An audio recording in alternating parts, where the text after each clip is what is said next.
Once upon a time, there were twin brothers named Jemmy and Gemini. They were orphaned at the age of 10 and were taken in by their father's second wife, who they thought would love them like her own children. However, their stepmother was not kind. She was cruel and abusive towards the boys, making them do all the household chores and treating them like slaves. Every day, Jemmy and Gemini will wake up very early and work tirelessly until late at night, with no respite from their stepmother's wrath.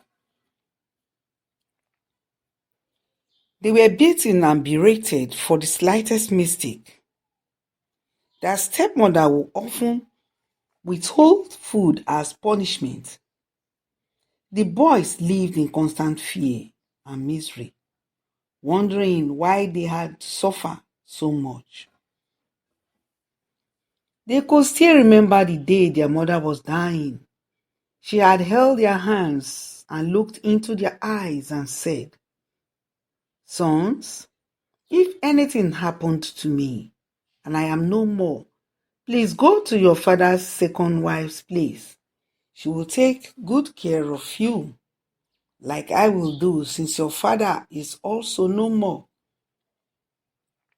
Unfortunately, their mother had misjudged their father's second wife. You cannot judge a book by its cover, and there is no art to find the mind's construction on the face. The twin brothers continued to hope for a solution. They will often console each other, dreaming of a day when they will live a better life, free from their stepmother's tyranny. The two boys had lost their father when they were just 2 years old, and so had no one. They started to plan on running away from home to escape their miserable existence and find a way to live a happier life. One day, their chance finally came.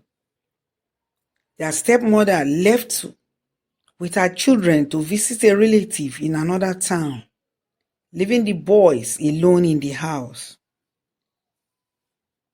Jemmy and Gemini knew it was their only chance to escape, so they quickly took their clothes, wrapped in a bundle, and escaped from the house. They wandered for days, sleeping in abandoned and uncompleted buildings. At night, they would huddle together and almost cry their hearts out. The next day, they made up their minds to go to the city to look for their mother's only sister. The problem there was that they did not know the road to the city, and the water and food they were carrying was finished. So how were they going to accomplish such a task?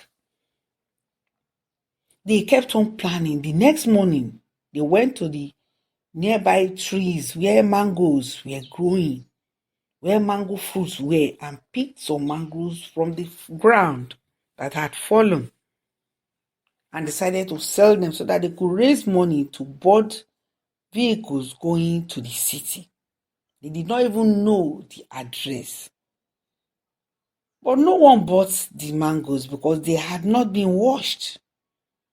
And these children, they had no knowledge of what to do. They spread the mangoes on the ground and they were shouting, "Buy our mangoes! Buy sweet mangoes, sweet ripe mangoes, buy sweet." The mangoes were there until the sun was hitting them and turned them into liquid paste. Children started to cry. They were too young to know what to do. Out of exhaustion, they fell asleep on the road after much trekking to the city, because they decided to go to the city. They had trekked and trekked along the tarred road, seeking for a way to get to the city without even knowing whether the direction they were going was the correct one or not. At last, they were too tired. They just decided to sleep on the road. They just found a spot and fell down there, exhausted, dirty, and fell asleep. As they were thus sleeping under the scorching heat of the sun, a rich man and his only daughter walked by and saw them. "Papa, Papa," cried the rich man's daughter Ozzy, "are those not people's children lying under the sun, or are they dead?" She asked her father, tears running down her face. She had never seen such before, little children on the road, her age mate.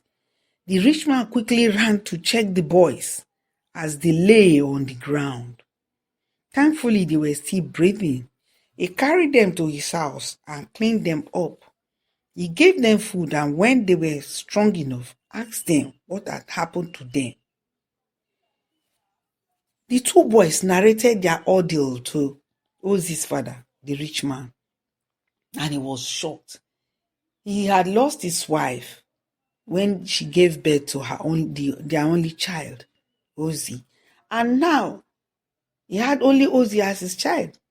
Two boys. People are there looking for children they don't have, he thought within him. Those who have don't even know the value of the ones they have. So he asked the boys if they could know the way back to their homes. And the boys said they could try. So he took them and traced the way back to their stepmother's home. And there, the rich man chastised the woman for being so wicked to the children. So their stepmother told the man that since their parent died, she had been the one taking care of them, and she was tired and fed up. She didn't want them again in the house. Since they had run away from the house without her consent, they should just go and fend for themselves. The man was happy to hear that. He quickly embraced the children, and at last he took in the two boys and trained them like his own sons, because he never had any. The three children grew up like brothers and sisters, and they cooperated. At last, the man established them in various businesses, and they became the richest people in the place, of which the stepmother's children kept coming to them to seek for help. Out of that blood relationship, these boys often helped their stepmother's children, but they could not get to the heights the twin brothers, Jamie and Gemini, got to. The rich man's daughter got married to Jamie, the first twin, and they lived happily later in life. That's the end of the story. Thanks for watching.